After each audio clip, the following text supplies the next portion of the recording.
আসসালামু আলাইকুম বন্ধুরা, আজকে আমি আবার একটা নতুন রেসিপি আপনাদের সাথে শেয়ার করব। আজকে আমি বানাবো কুমড়োর চপ। দেখুন কিভাবে আমরা কুমড়োর চপ বানাই তার রেসিপি আজকে শেয়ার করব। তাহলে চলুন রেসিপিটি শুরু করি। এখানে আমি একটা কুমড়োর পিস নিয়েছি। দেখুন পিসটা খুব মোটা সাইজে আছে। এটা আমি ভালো করে পিছন থেকে যে খোলাটা ছিলে নেব, নিয়ে পাতলা পাতলা করে স্লাইস ভাবে কেটে নেব, নিয়ে এটা আমি ধুয়ে নেব। দেখুন ঠিক এমন স্লাইস ভাবে আমি কেটে নেব। আপনাদের যতটা ইচ্ছে ততটা করতে পারেন। এখানে মোটামুটি আমি নিয়েছি 7 থেকে 8টা হবে। আমি এটা ভালো করে ধুয়ে নেব, নিয়ে এর মধ্যে একটা জায়গায় রেখে দেব। সিম্পল এই রেসিপিটা খুবই সিম্পল, আমরা ইফতারে ঝটপট এটা বানাতে পারবো। দেখুন স্লাইসটা ঠিক এমনই হবে, খুব মোটা না আর খুব পাতলাও নয়, মিডিয়াম হালকা, যেমনটা আমরা বেগুনি করি যেমন সাইজ করি ঠিক তেমনই। দেখুন এর মধ্যে আমি লবণ দিয়ে, পরিমাণ মতো লবণ দিয়ে এটা আমি খুব ভালোভাবে মাখিয়ে রেখে দেবো। দেখুন এবার আমি বেসনটা বানিয়ে নেব। এখানে বেসনটা আমি গুলে নিয়ে নেব। এর আগে আমি বেগুনি করার সময় বা আলুর চপ করার সময় বেসন কিভাবে গলে সেটা আমি দেখিয়েছি। সেম একই পদ্ধতিতে আপনারা বেসনটা গুলে নেবেন। এখানে আমি এর মধ্যে দিয়ে দিচ্ছি, বেসনটা পরিমাণ মতন নেবেন। এর মধ্যে আমি পরিমাণ মতো লবণ, হাফ চামচ লঙ্কার গুঁড়ো আর সামান্য হাফ চামচ এখানে আমি দিয়ে দেবো বেকিং সোডা, দিয়ে এটা আমি খুব ভালোভাবে মাখিয়ে নেব। আর এর মধ্যে আপনারা পারলে বেকিং সোডা যদি নাও থাকে, এর মধ্যে আপনারা চালের গুঁড়ো 1 চামচ দিয়েও দিতে পারেন।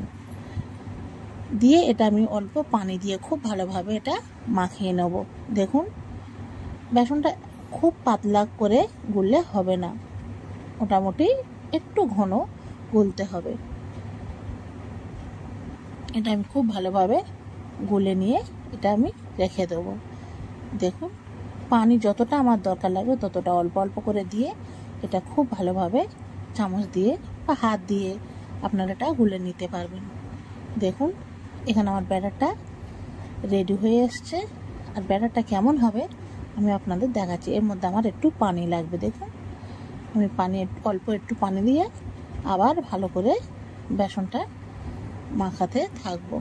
দেখুন ঠিক আমার বেসনের ব্যাটারটা ঠিক এমনই হবে। এখানে আমার বেসনের ব্যাটার রেডি হয়েছে। দেখুন আমি দেখাচ্ছি কেমন হয়েছে। দেখছেন কেমন হয়েছে, কতটা ঘন হবে আপনারা দেখেই বুঝতে পারছেন যেটা কতটা ঘন হবে। এবার আমি এর মধ্যে কুমড়োর একটা করে স্লাইস নিয়ে এর মধ্যে দিয়ে দেবো। আর তেলটা আমি আগে থেকে গরম হতে দিয়েছি। ঠিক এমনভাবে এর মধ্যে দিয়ে সেম যেমন আমরা বেগুনি ভাজি আলুর চপ ভাজি ঠিক তেমনই। দেখুন আর এর মধ্যে আমার বেগুনি আলুর চপের আমার এই রুমি কিচেন বেঙ্গলির মধ্যে সব ভিডিও দেওয়া আছে, আপনারা ওখান থেকেও দেখতে পারেন যে কেমন বেগুনি ভাজি ইফতারে, আলুর চপ ভাজে, পেঁয়াজি সব রকমের রেসিপি আমার দেওয়া আছে, আপনারা পারলে ওখান থেকে দেখতে পারেন। দেখুন এখানে আমি তেলটা আমার অল্প হয়ে গেছে, এর মধ্যে আমি আর একটু তেলও দিয়ে দেবো।